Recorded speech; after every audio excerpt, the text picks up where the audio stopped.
নমস্কার, সাথীর পাকশালায় আবার চলে এসেছে একটা নতুন রেসিপি নিয়ে। আমি চিকেনটা বানাচ্ছি। এই চিকেনটা একদম ছোট ছোট করে বোনলেস চিকেন আমি কেটে নিয়েছি, সেটা আমি বানাচ্ছি। এটার মধ্যে দিয়েছি আদা, রসুন, পেঁয়াজ বাটা, আর ফোড়নে দিয়েছিলাম এলাচ, তেজপাতা আর লবঙ্গ, আর কাঁচা লঙ্কা দিয়েছি। এটার মধ্যে কোনো শুকনো লঙ্কা আমি দিইনি। আমি হলুদ দিয়েছি, একটুখানি জিরে বাটা দিয়েছি। এবার এটাকে আমি কষিয়ে নেব ভালো করে মাংসটা কষে গেলে তার সাথে আমি নেব আমার নাতির অর্ডার। এটা এই যে বাসমতি চাল, একটু ফ্রোজেন মটরশুঁটি, আর থাকবে তার সাথে আলু আর পেঁয়াজ। আগে আমি আলু আর পেঁয়াজ ভেজে নিয়ে তার মধ্যে বাসমতি চালটা দিয়ে ভেজে নিয়ে মটরশুঁটি দিয়ে ভেজে, সবজি দিলে ভালো হয় কিন্তু আমার নাতিবাবু খায় না, যার জন্য আমি শুধু আলু আর পেঁয়াজই খায়। তো কাল থেকে ওনার বায়না চলছে যে আমি আলু ভাজা ভাত খাবো, আলু ভাজা ভাত। তো আগে মাংসটা কষিয়ে নিই, তারপরে আমি আলু পেঁয়াজ ভাজবো আলাদা কড়াইয়ে, আর চালটা ভেজে তারপরে মাংসটা মিশিয়ে দিয়ে তারপরে আমি এক বাটি এই বাটিরই এক বাটি চাল নিয়েছি, তো 2 বাটি জল দিয়ে আমি বসিয়ে দেবো।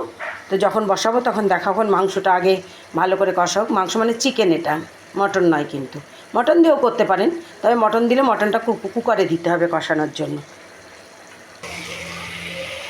এই যে মাংসটা ভালো করে কষা হয়ে গেছে, দেখুন এটা থেকে তেল বেরিয়ে আসছে, আর মাংসটা এই দেখুন নরমও হয়ে গেছে, মাংস একদম নরম হয়ে গেছে।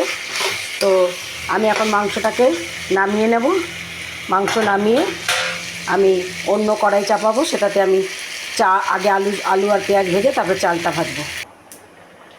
এই যে এই কড়াইয়ে আমি তেল গরম করে অল্প একটুখানি জিরে ফোড়নে দিয়েছি, তেজপাতা আর দিলাম না, যেহেতু আমি মাংসের মধ্যে তেজপাতা দিয়েছিলাম সেই জন্য আর তেজপাতা দিলাম না। এবার আলু আর পেঁয়াজটা জিরেটা একটু ফুটে এলেই আলু আর পেঁয়াজটা আমি ছেড়ে দেবো। এই যে আমি আলু আর পেঁয়াজটা ছেড়ে দিয়েছি, আলু আর পেঁয়াজটা ভাজা হয়ে গেলে চালটা দেবো, চালটা দিয়ে ভাজবো।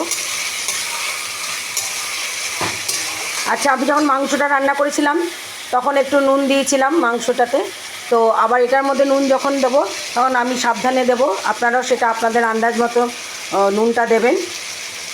তো এবার এটা ভাজা হয়ে গেলে তারপরে আমি চালটা দিয়ে ভাজবো। আর আমি যে এক বাটি চাল নিয়েছি, এই এক বাটি চাল আমাদের 3 জনার খেয়েও হয়তো একটুখানি থেকে যাবে, তো আপনারা আপনাদের মতো আন্দাজ মতো চাল নেবেন। আলুটা অনেকটা ভাজা হয়ে এসছে, পুরো এখন ভাজতে হবে না, কারণ আমি এরপরে এর সাথে চাল দেব। চালটা আমি এখানে জল ঝরিয়ে রেখেছি। এই চালটা এবার আমি ঢেলে দেবো এটার মধ্যে।